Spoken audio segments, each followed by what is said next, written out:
بسم اللہ الرحمن الرحیم۔ السلام علیکم ناظرین، امید کرتا ہوں کہ آپ سب خیریت سے ہوں گے۔ ابو الحارث شیر کی کربلا میں آمد۔ امام حسین علیہ السلام نے ایک چھوٹا سا شیر رکھا ہوا تھا جس کا نام ابو الحارث تھا۔ اس کو مولا علیہ السلام سے بہت پیار تھا، چونکہ مولا حسین علیہ السلام کا گھر مسجد کے ساتھ ہی تھا۔ وہ شیر باہر بیٹھا رہتا تھا۔ وقت گزرتا گیا، شیر جوان ہو گیا۔ کچھ صحابیوں کو تکلیف اور حسد اتنا ہوا ابو الحارث کا کہ انہوں نے منصوبہ بنایا کہ اس شیر کو مدینے میں نہیں رہنے دیں گے۔ آخر وہ نبی پاک کے پاس آئے اور کہنے لگے، یا رسول اللہ، حسین علیہ السلام کا شیر جوان ہو گیا ہے، ہمیں ڈر ہی رہتا ہے کہ کہیں ہمیں کاٹ ہی نہ لے۔ جنگل کی چیز ہے، جنگل میں ہی اچھی لگتی ہے، نبی اللہ اس کو جنگل نہ چھوڑائیں۔ نبی پاک نے فرمایا، کل تم کو یہ شیر مدینے میں نظر نہیں آئے گا۔ شام کو نبی پاک امام حسین علیہ السلام کے پاس آئے، پیار کیا اور فرمایا، بیٹا حسین، تمہارا شیر جوان ہو گیا ہے۔ امام حسین مسکرائے اور نانا جان کی گردن میں باہیں ڈال کر بولے، جی نانا جان، جیسے جیسے بڑا ہوتا جا رہا ہے مجھ سے محبت زیادہ کرتا جا رہا ہے، میرے بغیر نہیں رہتا ہے۔ نبی پاک نے فرمایا، حسین بیٹا، آپ کے نانا کے صحابی ڈرتے ہیں اس سے، وہ نماز کے لیے آتے ہیں، ان کو ڈر ہے کہ یہ ان کو کوئی نقصان نہ پہنچائے، بیٹا اسے آزاد نہ کر دیں۔ یہ کہنا تھا کہ اتنے بڑے بڑے آنسو امام علیہ السلام کی رخسار پر آئے، مگر مسکرا کر فرمایا، نانا جان، آج کا دن نکال لیں، کل ابو الحارث آپ کو نظر نہیں آئے گا۔ نبی پاک نے فرمایا، بیٹا حسین، آج کے دن کیا کرو گے؟ امام علیہ السلام روئے اور فرمایا، نانا جان، دیکھیے باہر شام ہو گئی ہے اور یہ وقت کسی کو گھر سے باہر نکالنے کا نہیں ہے۔ نبی پاک نے مولا حسین علیہ السلام کو سینے سے لگایا۔ جب مولا تہجد کے وقت شیر کو خوراک دینے آئے تو ابو الحارث نے کہا، مولا علیہ السلام، آج اتنی جلدی احسان؟ مولا نے ساری بات ابو الحارث کو بتائی۔ ابو الحارث نے کہا، ٹھیک ہے مولا، میں جاتا ہوں، پر ایک شرط ہے، پھر ایک دفعہ ملاقات ضرور ہو۔ امام علیہ السلام نے فرمایا، تاریخ یاد کر، 61 ہجری 10 محرم، میدان کربلا کے ٹیلے کے پاس سے تمہیں ایک آواز آئے گی، بس اس آواز پر چلے آنا، مجھ سے ملاقات ہو جائے گی۔ ابو الحارث نے کہا، مولا، آواز کون دے گا؟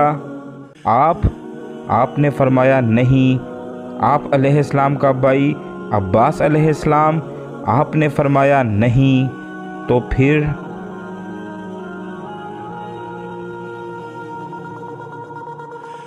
امام علیہ السلام روئے اور فرمایا، میری 4 سال کی بیٹی سکینہ تمہیں آواز دے گی یا ہماری اماں فضا آواز دیں گی؟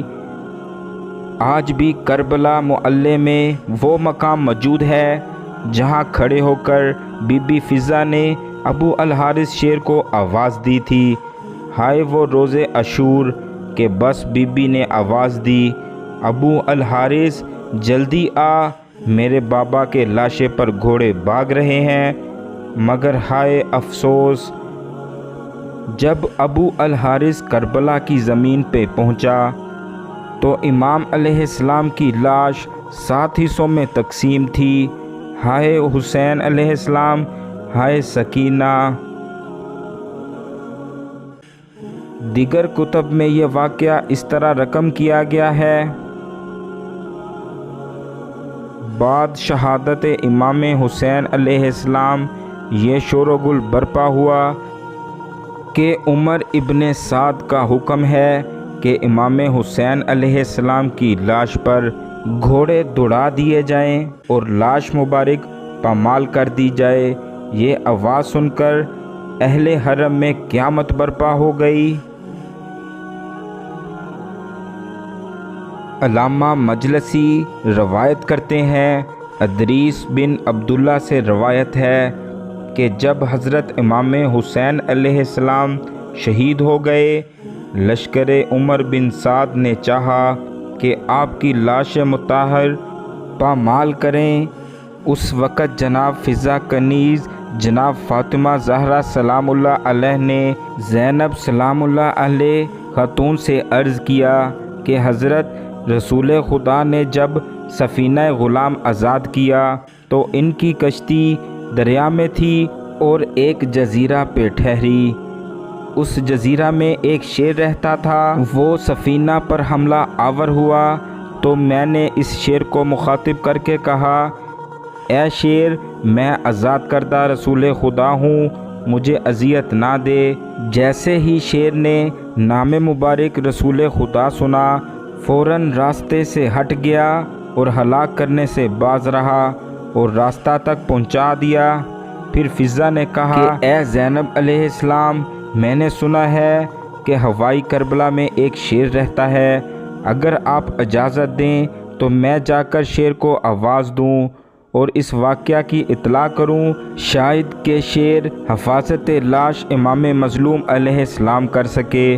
جناب زینب علیہ السلام خاتون نے فضہ علیہ السلام کو اجازت دی اور فضہ علیہ السلام نے تعمیل حکم میں صحرا کا رخ کیا اور نامعلوم کس قدر مسافت طے کی اور کس طرف گئیں۔ بہرحال شیر تک پہنچیں۔ شیر نے دیکھ کر چنگاڑ ماری، مگر فضہ علیہ السلام نے با آواز بلند فرمایا، تجھے معلوم ہے کہ یہ لشکر عہد سلطان دین و دنیا سبت رسول حسین علیہ السلام ابن فاطمہ کی لاش کو پامال کرنا چاہتا ہے۔ جیسے ہی شیر نے جناب فضہ علیہ السلام سے یہ سنا، قتل گاہ کی طرف چلا۔ لاش امام علیہ السلام مظلوم کے نزدیک پہنچا اور بحسرت نظر ڈالی کہ اپنے دونوں ہاتھوں کے درمیان لاش مطہر کو لے لیا۔ کتاب منتخب میں ہے کہ اس حیوان نے خون امام حسین علیہ السلام سے پیشانی رنگین کی اور روتا رہا کہ یعنی کہ جب کوفی لوگ گھوڑوں پر سوار ہو کر لاش امام حسین علیہ السلام کو پامال کرنے آئے، دیکھا کہ شیر موجود ہے، گھوڑے وہاں نہ ٹھہر سکے اور بے قابو ہو کر بھاگ نکلے۔ سواروں نے بھی پلٹ کر نہیں دیکھا۔ جب اس واقعہ کی عمر بن سعد ملعون کو خبر ہوئی تو کہنے لگا کہ اس کو کسی پر ظاہر نہ کیا جائے، یہ ایک فتنہ ہے۔ جناب فضہ علیہ السلام نے شیر کے آنے کی خبر جناب زینب علیہ السلام کو سنائی اور اس طرح لاش مطہر پامال ہونے سے محفوظ رہی۔ دوستو، اگر آپ ہماری ایسی مزید ویڈیوز کو دیکھنا چاہتے ہیں تو آپ ہمارے چینل کو سبسکرائب کیجئے اور بیل کے بٹن کو ضرور پریس کیجئے تاکہ آنے والی ویڈیو کی نوٹیفیکیشن آپ تک پہنچ سکے۔ ملتے ہیں پھر اگلی ویڈیو میں۔ اللہ حافظ۔